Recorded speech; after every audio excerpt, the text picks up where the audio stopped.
We're diving a bit more into the apparent activity, the movements, the tracking of recording artist David, as a body of a young girl was found in a car that was registered to him. Plus, we also have just seen brand new footage of this victim, Celeste Rivas Hernandez, from September of 2024. This completely shakes up the timeline. The internet is in absolute shock right now. The name D4vd, the artist who once stole hearts with his haunting lyrics and raw emotion, is now trending for all the wrong reasons. Explosive new revelations have surfaced. It comes to the continuing investigation into the teenage girl who was found in a trunk of a car registered to 20-year-old singer David. While yesterday's sidebar was about her movements, her activity, now we're going to talk about him. I mean, where is he right now? We don't even know. And this is going to be a very much David-centered discussion. But before we even talk about him, there are two big updates we got to address that came out after our recording from yesterday. New footage, new document. And it regards the victim. It regards Celeste Rivas Hernandez, whose decomposed, dismembered body was found by authorities in that 2023 Tesla that was impounded in a Hollywood tow yard out in Los Angeles. Well, first of all, her death certificate has been released. We'll talk about that. Not really a bombshell, okay? It lists things we already knew, like how she was found on September 8th, 2025 in a vehicle. The cause of death has been deferred. The manner of death is pending. When we talk about manner of death, that could be, homicide, accidental. But this, again, is not surprising because there is still an ongoing investigation, and it's consistent with the reporting that we've seen so far. And while the death certificate confirms that an autopsy was performed, reporting suggests that the medical examiner is waiting on the results of toxicology examinations. Now, this is interesting. The death certificate indicates that Celeste apparently was not pregnant at the time of her death, nor had she been pregnant in the last year. And this comes as there has been a lot of speculation about her relationship, her connection with David. So we're going to talk about him. We're going to talk about his movements. Before we do that, one more thing about Celeste, and this is big. So in our previous episode of Sidebar, we talked about how Celeste had reportedly run away in the past. And there were surveillance footage from March of 2024 that was released. It was taken from a local liquor shop in Lake Elsinore. She apparently lived nearby. That's about 75, 76 miles away from where her body was found in that Tesla. Now, that footage seemingly captured her walking and then jogging down a street. She turned the corner and she disappears from view. We thought this may be the last known footage of her before she vanished and ultimately was found in that Tesla this year. Turns out there is new footage. There is additional footage that we have to talk about. This came out after we did our recording yesterday. So TMZ obtained footage of what appears to be Celeste in September 2024. So that is different from the timeline that we had all understood, right? The one that we thought she went missing in April of 2024. In this footage that was captured on Nest camera on September 8th, 2024, and apparently provided by neighbors, it seemingly shows Celeste upset, arguing with people, reportedly over a prank that was pulled on her parents' home, potentially ding-dong ditch. TMZ reporting that racial slurs may even have been used during this altercation. And also, according to TMZ, a neighbor's boyfriend went over to Celeste's family home afterwards to say sorry, but Celeste's dad reportedly didn't seem to be too upset by the whole thing. Okay, the reason this is important, again, the reason this is key, is because it shows Celeste, or apparently shows Celeste, alive at Lake Elsinore in September of 2024 after she had disappeared, after she was missing, and apparently was on missing persons posters since April of 2024. Also, TMZ points out that September 8th, when this happened, is the day after her 14th birthday. And by the way, in a chilling twist, that is 1 year before she was found in that car. She was found in that car one day after she would have turned 15 years old. So not sure if police have obtained this video, not sure if police are using it in their investigation, not sure if they have questioned the people in this video. But look, if this video shows what it appears to show, that could be quite significant as we're tracking whatever she was up to, whatever her movements were, a timeline leading up to her death. But now you go back to David, real name. And they threaten to destroy everything he's built. What was once a quiet whisper in dark corners of the internet has erupted into a wildfire of allegations, leaks, and disturbing details. And this time, it's not just about music. It's about who D4vd really is. and the secret past he thought he could bury forever. This is the darkest chapter of his life. Fans are stunned, the industry is silent, and D4vd himself? He's nowhere to be found. Let's rewind for a second. Just a year ago, D4vd was one of the most talked about young artists in the world. He came out of nowhere, a teenager making songs in his bedroom, pouring his pain, loneliness, and heartbreak into melodies that felt painfully honest. Here with me, Romantic Homicide. Those tracks didn't just go viral, they defined an entire mood. They captured what it meant to be young, broken, and lost. He was the poster boy for Gen Z's emotional reality. But now, that image, that fragile, introspective genius, is being shattered. According to insiders, a set of sealed documents and old reports connected to a mysterious teen case involving D4vd have just resurfaced. Nobody expected this. David Anthony Burke, okay, this 20-year-old performer. What were his movements? What was his activity? Now, to be clear, authorities haven't identified him as a suspect. They haven't identified him as a person of interest, nor has he been implicated in any crime or implicated in any wrongdoing whatsoever. By the way, they haven't identified any suspect or person of interest. But look, her body was found in the trunk of a car that was registered to him out of Hempstead, Texas. So let's just start at his social media activity, for example, okay? A key period of time. As we reported yesterday, the car was apparently on that block in Hollywood Hills for quite some time before it was towed and impounded. The car was ticketed apparently 11 days before Celeste's body was found inside. So on August 27th, a parking enforcement officer marked the car. September 3rd, the officer issued a citation for violating a 72-hour parking ordinance. September 5th, it was towed. September 8th is when the body's found. And neighbors reportedly told NBC Los Angeles that that car had maybe been there for about a month. Okay, so now you look at some of David's social media clips leading up to the discovery of Celeste's body in this car. These are all on Instagram, by the way. So September 1st, there's a video of him giving a hug to singer Kaliuchis on stage. September 2nd, there's promotion of a collaboration with Fortnite. Underneath an animated picture of David, it says, "Tomorrow, David, Fortnite, locked and loaded. Official Fortnite anthem music video drops on all platforms at 5 p.m. Eastern. I started making music for my Fortnite montages 3 years ago. Man, this is crazy. Thank you." September 5th, he posts a selfie in the mirror with the caption, "I start media training tomorrow. Guys, wish me luck," with a kind of a worried face emoji. September 7th, there is a post promoting his album release. It says, "Wither Deluxe, Morescence out September 19th. Now, he was also on tour when a lot of this was going on, and I want to talk about that too. So apparently he kicked off the tour on August 5th in Del Mar, California, with stops in Dallas, Atlanta, New York, Philadelphia, Detroit. This is according to USA Today. Actually, as reported by TMZ and the Gazetteer, he also performed at the Warfield out in San Francisco in July 2. This is before the tour fully kicked off. But his tour was canceled.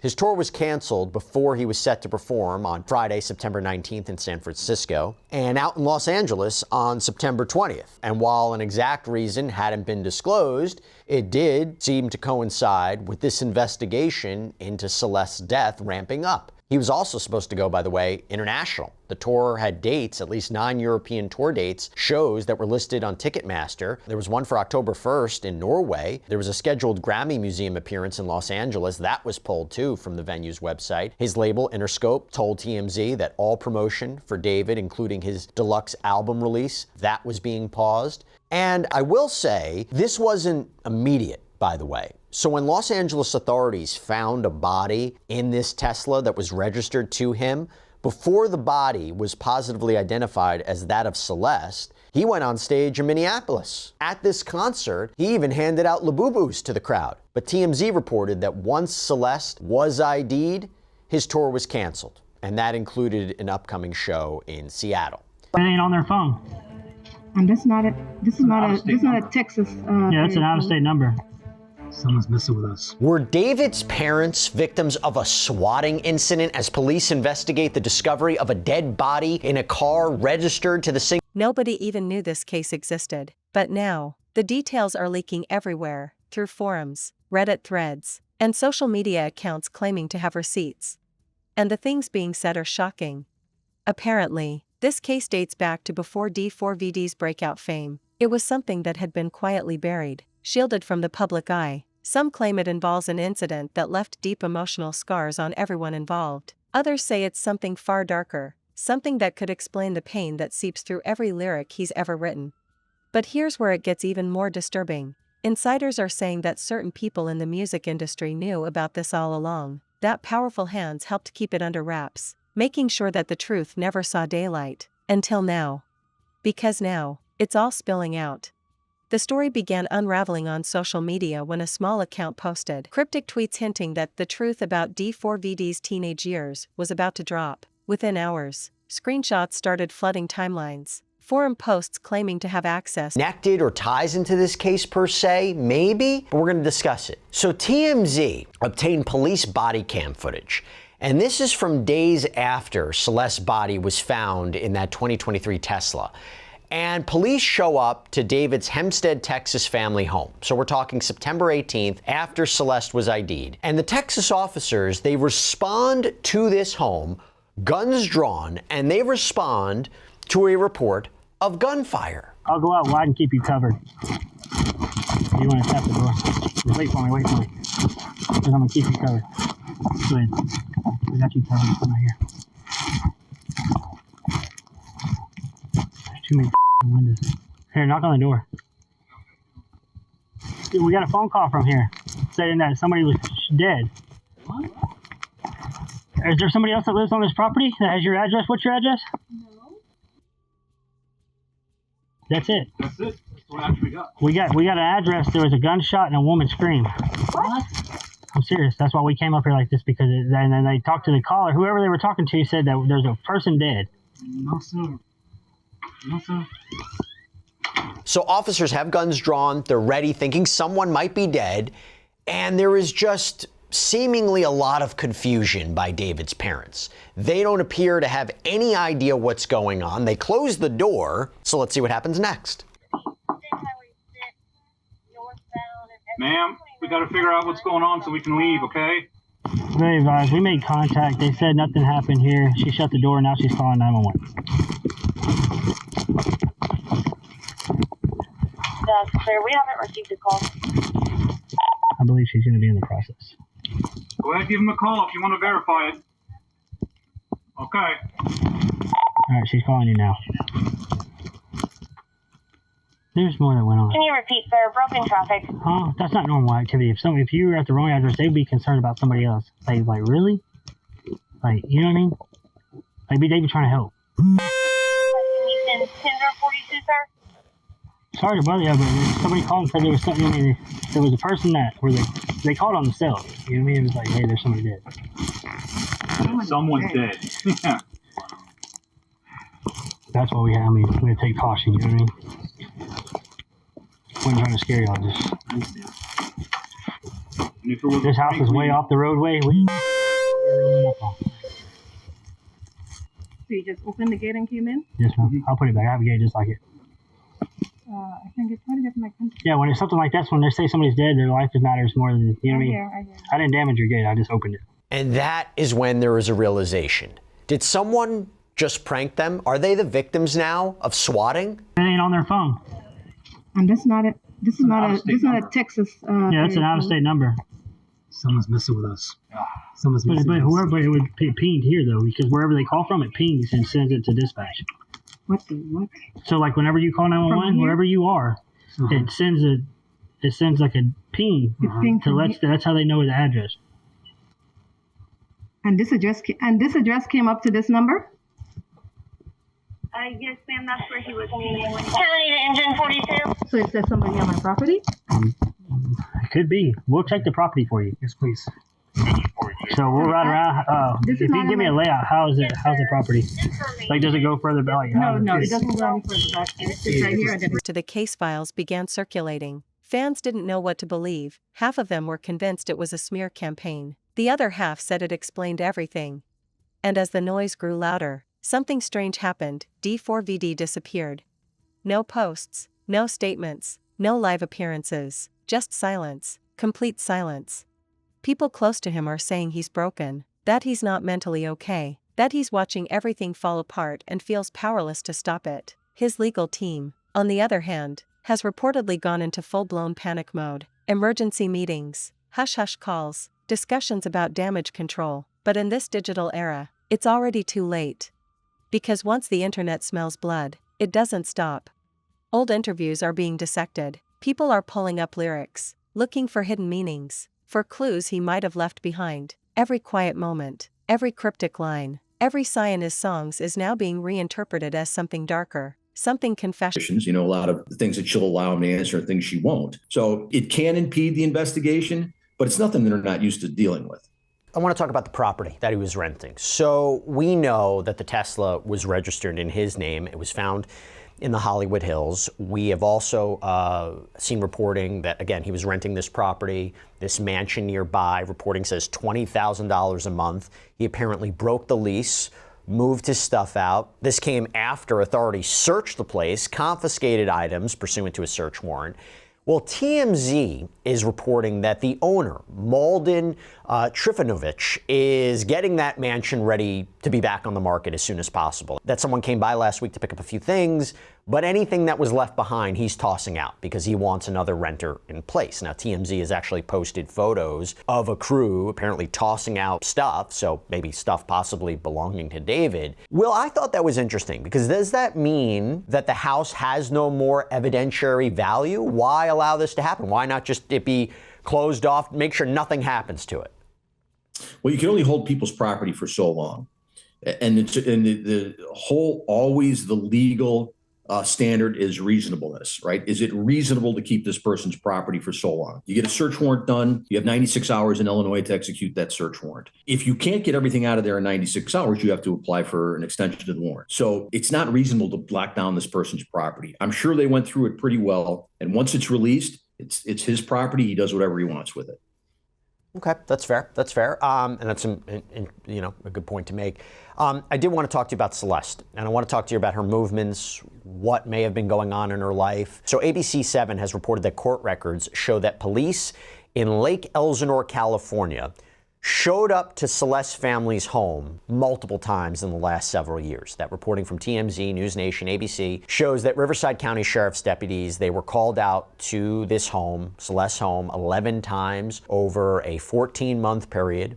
ABC says that a phone log from the home shows that there are many calls, particularly in 2024, to this home. Many are listed as follow-ups. That Celeste's apparent ex-boyfriend told TMZ that she had a tough home life. There is surveillance footage from a liquor store in March of 2024. This is a liquor store that was in the neighborhood where you apparently see Celeste jogging down a street. She turns a corner, disappears from frame. We believe that this is one of her apparent runaway attempts, that while she apparently went missing in April of 2024, there is another video of seemingly Celeste in September 2024 when she's apparently back in this Lake Elsinore neighborhood arguing with people, possibly about a prank at her home. That has shifted the timeline. So, Will, how much of this is doing a deep dive into Celeste's life? Every aspect of it. The surveillance footage, the missing persons reports, what her home life was like. How much of it is the investigation centered on that? And how confident are you that they can track what she was up to before she wound up dead? I'm confident that if a 14-year-old's missing from their home, there's some things going on in that house. Okay, it's a big part of the investigation. It gives you a little background of her mindset. Her movements are huge. We have to figure out where she was going. Where has she been for a year and a half? How is she making a living? Who's taken her in? All of that is crucial to finding out how she ended up in that car. So yes, the deep dive into the family life is big. All of her friends, the ex-boyfriend, everybody comes into play at this. Talk about surveillance videos of her. Is she staying with somebody around the house? How did she end? The same words that made people cry are now making them question everything they ever felt for him. And in the middle of it all, fans are fighting. The comment sections are war zones. Some fans refuse to believe any of it. They say he's being set up. They're begging for proof, demanding receipts, saying the industry loves to tear down independent success stories. But others? They've already made up their minds. They're calling him out, labeling him things that can't be taken back. They're saying the sad boy image was just a disguise for something sinister. And it's not just the fans. The industry is reacting too, quietly, but noticeably. Sources close to major labels and sponsors say meetings have been held, endorsements are being reconsidered. A few collaborations have suddenly gone dark. And there's talk that even some of his upcoming music releases might be delayed, or worse, scrapped entirely. It's as if everyone who once wanted to be associated with him is now trying to erase the connection. And that's what makes this chapter so devastating, because D4vd didn't just sell music. End up with David. All of these things can be put into play, and all these things can be figured out by doing interviews and doing the deep dive that you're talking about. And her personal life and her home life is a big part of that, because 14-year-olds aren't on the street for a year and a half by themselves. Going back to something that you mentioned, talking David here. So Steve Fisher, that PI, this is his opinion, but I'm curious your perspective on it. So he said, quote, "I'm really baffled that he hasn't at least come out," meaning David, acknowledged, said her name, or offered condolences. You agree or disagree with that? Because he's hired an attorney, there could be legal consequences for any statement that he makes. You agree or disagree with that? Well, I'm going to tell you something that a defense attorney told me years ago. Okay. You never have to explain something that you didn't say. So the best thing to do, in his case, is keep your mouth shut. You can't talk about a relationship with a 14-year-old when you're 20. So I think that the silence is probably his best option. That doesn't really surprise me. I have to get your opinion on this, though. It goes back to the idea, and I mentioned this in a previous sidebar when we first covered it. Is this, are we talking about David possibly being targeted, framed, set up? Why? So we reported on this in a previous sidebar, you can check it out, but there was a recently released body cam video that points to David's family maybe being the target of some kind of scheme. TMZ obtained this footage, which was taken by police after Celeste's body was found in that car. Officers respond to David's family's home in Hempstead, Texas, because someone had reported there was gunfire. I'll go out wide and keep you covered. You want to tap the door? Just wait for me. Because I'm going to keep you covered. Go ahead. We got you covered. Come right here. There's too many windows. Here, knock on the door. Dude, we got a phone call from here saying that somebody was dead. What? Is there somebody else that lives on this property that has your address? What's your address? No. That's it. That's it. That's what actually got. We got an address. There was a gunshot and a woman screamed. What? I'm serious. That's why we came up here like this, because and then they talked to the caller. Whoever they were talking to said that there's a person dead. No, sir. No, sir. Knock on the door. We need to talk to him. We ain't got time for this. Ma'am, we got to figure out what's going on so we can leave, okay? Very advised. We made contact. They said nothing happened here. She shut the door. Now she's calling 911. That's clear. We haven't received a call. I believe she's going to be in the process. Go ahead, give him a call if you want to verify it. Okay. All right, she's calling you now. There's more that went on. Can you repeat, sir? Broken traffic. Huh? That's not normal activity. If you were at the wrong address, they'd be concerned about somebody else. Like really? Like, you know what I mean? Like, they'd be trying to help. Can you send 10-42, sir? Sorry to bother you, but somebody called and said there was something. I mean, there was a person where they called on themselves. You know what I mean? It was like, hey, there's somebody dead. Someone's dead. Yeah. That's why we have to take caution. You know what I mean? Wasn't trying to scare y'all. This house is way off the roadway. So you just opened the gate and came in? Yes, ma'am. I'll put it back. I have a gate just like it. I can get part of my country. Yeah, when it's something like that, when they say somebody's dead, their life matters more than, you know what I mean? I hear. I didn't damage your gate. I just opened it. Okay.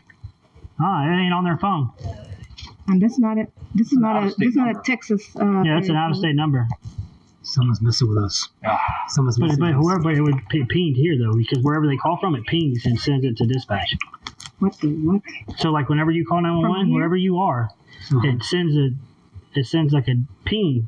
He sold emotion, vulnerability. He was the voice for people who didn't feel seen. His fans felt him. His pain was their pain. But now, that connection is breaking. People are asking, was it all real? Or was it just an act? Behind closed doors, those closest to him say he's falling apart. He's reportedly barely sleeping, barely eating. He's isolated, terrified. There are whispers that he's afraid to even check his phone, because every time he does, it's another headline, another rumor, another blow. one insider said. He keeps saying he didn't think it would ever come out. He keeps saying his life is over. The people around him are walking on eggshells. They don't know how to handle him, how to protect him, or how to make this stop. His team is allegedly working around the clock to prepare an official statement, but there's disagreement on what to say. Should he deny? Should he confess? Should he stay silent? Every move feels like a trap. Every word could destroy him further. And while he's trapped in that silence, the world keeps spinning without him. News channels are picking up the story. YouTubers are making breakdowns. TikToks with millions of views are analyzing every second of his old content. This isn't just a scandal anymore, it's a cultural event. The rise and fall of D4vd is playing out like a modern tragedy, in real time, before millions of people who once called themselves his supporters. But here's the chilling part, no one knows how deep this goes. There are rumors that what's been revealed so far is only the beginning, that there's more evidence, more statements, more witnesses waiting to come forward, that this teen case wasn't just a one-time event, but part of a larger, hidden story that's about to explode. And if that's true, this could be the end of everything for him. People are saying his team has already reached out to crisis PR firms, the same ones used by A-list celebrities caught in career-ending scandals, but even they might not be able to fix this, because once the public decides you're guilty, no legal statement, no PR spin, and no tearful apology video can save you. For D4vd, this might be the beginning of the end. He's facing the darkest chapter of his life, trapped between a truth that could ruin him and a silence that makes him look guilty. His fans are leaving, his industry allies are disappearing, his reputation, once built on raw honesty, is now consumed by suspicion.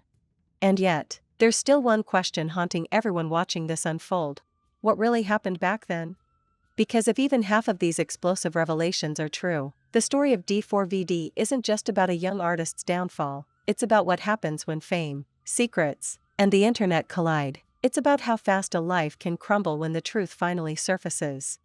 The industry is split. Some are cutting ties quietly, others are standing by him behind the scenes, saying everyone deserves a chance to explain themselves. But one thing is clear, D4vd isn't just dealing with rumors anymore. He's dealing with something much bigger, something that's going to define his future forever. For years, people praised his authenticity, the rawness of his sound, the pain that felt too real to be just lyrics. Now, everyone's wondering if that pain came from somewhere far darker than anyone realized. Was it guilt? Was it fear? Was his music a way to hide the truth in plain sight? Every move he makes now matters. If he speaks, it has to be the truth, because if he lies and gets caught, it's over. If he stays silent, the internet will keep writing the story for him. Either way, he's trapped. The same mystery that made him famous is now suffocating him. He once sang about heartbreak, loss, and pain, but now, those weren't just lyrics, they were prophecies. And as the world watches this storm consume him, one thing is certain, D4vd may never be the same again.